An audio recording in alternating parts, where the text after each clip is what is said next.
Hi, welcome back. It's Laura at Hyperstamper. So I guess I'm on a real kick right now doing themed journals. And so I went through all of my folders and I noticed I had a ton of fairy ephemera, fairy themed and elf themed ephemera. So why not make a fairy journal? And as I went through some of my old children's books, I came across this one here from 1925, Tot and Tim Annual. This is a British children's book. And I came across these wonderful, beautiful Art Deco illustrations by Joyce Mercer. And I mean, look at this one. It's just exquisite. It's not cutesy wootsy. It's very elegant. It's just a gorgeous piece of art. So this is the original from this book here. And look at how gorgeous these fairies are. We've got the two gentleman fairies here and this queen fairy, and the oranges and the greens. It's fabulous. I pulled some of my ribbons and embroidery silk here to make just a nice little side bangle, and I love it. I also pulled this vintage embroidery here down the side that had that same nice orange in it, and I just thought it kind of looked like little wings. I love it.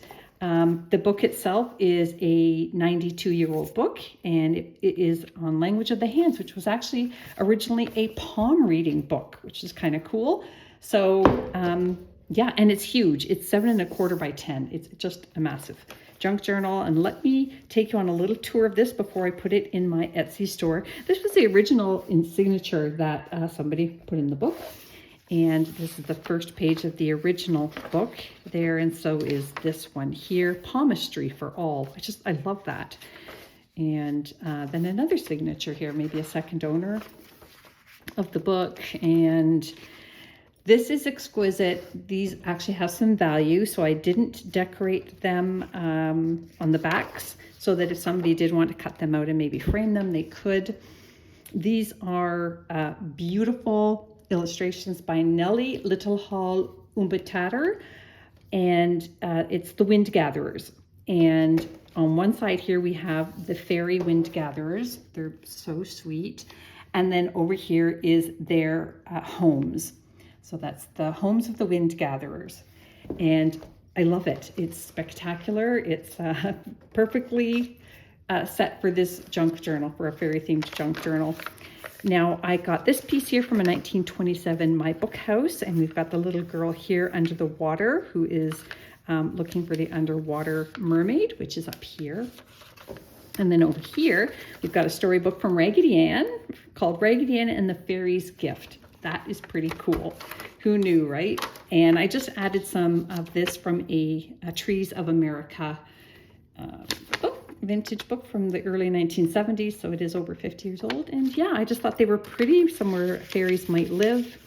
And then this is just pretty because it's got this beautiful gold and navy on it, and it's quite an old card. You can even tell by the style of it. And that's just because it's pretty, and so are fairies. And then over here again, this is a little how to make a pretty little miniature garden in a children's things to make and do book. And that just, again, looked like a place that a fairy might live.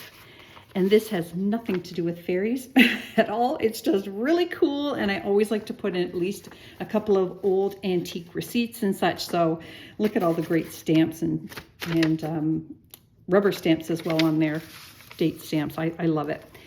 Really fun little ephemera piece up there.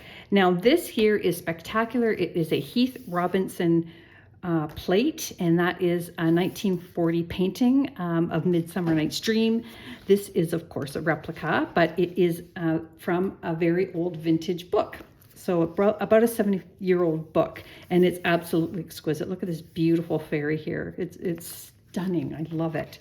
This is the Raggedy Ann fairy story here, and you can see the little teeny tiny fairies here. Isn't that sweet? And Raggedy Ann and her dog looking out the window. And then here we have this fun little elf on his mushroom, teaching the forest animals like a teacher. I think that's hysterical. And then this is the opposite page. It was just typed, so I put some antique paper on it. And this here is an old back cover of a book, and you can see down here There is a little elf at the bottom here, and on the inside we have an elf up here, and just all these wonderful little images from the stories of that book. The book was pretty much in that shape when I received it, so I like to put it to good use anyways.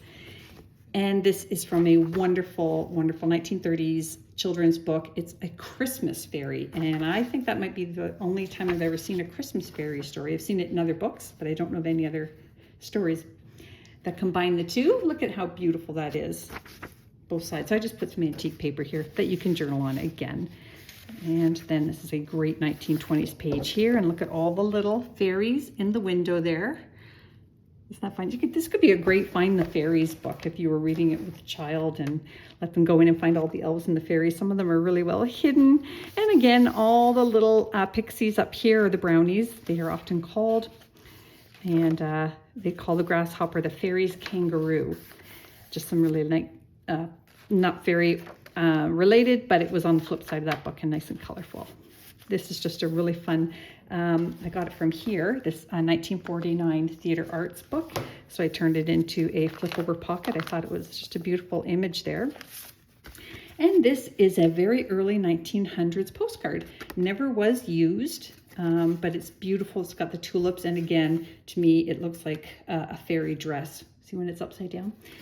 So I really like that. And then this also came from a children's book, Sleeping Beauty, The Fairy's Promised Gifts. And there we have the beautiful fairy up there. Oh my gosh, so much fun. Can you believe there's this much fairy ephemera in one book? This is another 1927 Up One Pair of Stairs. And if you look at the illustration here, you can see the little fairies all here, just beautiful. So even though it's small, it counts. And this is just a tag that I made out of an antique box. And I just thought it was pretty. So it goes in there. We always have to have tags, right, in every junk journal. This is funny. This came from England, and it is from another children's book I have. I love the coloring of it. But this is actually a fairy. I don't know if you can see the little teeny tiny wings on his back here. See? And it took me a while to realize that that was a fairy story. See over here, little wings. Here's a little fairy down here, a little girl fairy up here. It's just adorable. So it gets included. Here's another fairy here. See there, elf buttons. Wonderful. That's from the 20s. This is a story also from the 20s, and you'll see it over here. These little fairies are called the Little Star Children fairies. And this is a gorgeous little fairy illustration there from the 1940s. And that's from 1927 through Fairy Halls. And this is not fairy related, but I loved the fashion. And again, I try to put a little bit of fashion as well into all of my journals, dictionary pages. This is just the flip side of this. So we've got some beautiful forest animals there. And then another one, Johnny Elf's Bad Memory. Look at how cute. Now this is wonderful. This is a made in England, early 1900s pin card. Now this one is in the shape of feathers, which again reminds me of fairies' wings. And then we've got the three little acorn pins there. Isn't that precious?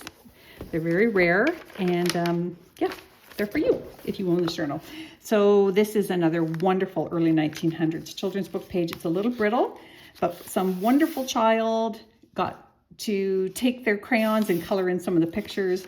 They left this one alone though, and look at these beautiful butterfly wings on these fairies and on the mushrooms, or lily pads maybe. Just gorgeous. Gorgeous. And then of course one of the most famous fairies of all is Tinkerbell up there. Yep, from Peter Pan. And then there she is there. And then again, just some pretty flowers from Wildflowers of America, a different book than the tree book. And I just thought these were, again, flowers that fairies might find themselves in. And this is actually a doily from the 80s. So not vintage, but kind of old. And I made pockets out of it. And then this is just a little story about the Terry Taylor. What? Fairy Taylor. Oh my goodness. And then this is a page from Unknown Fairies of Canada. So I just thought that was really cool. He's telling the kids here a little story about fairies.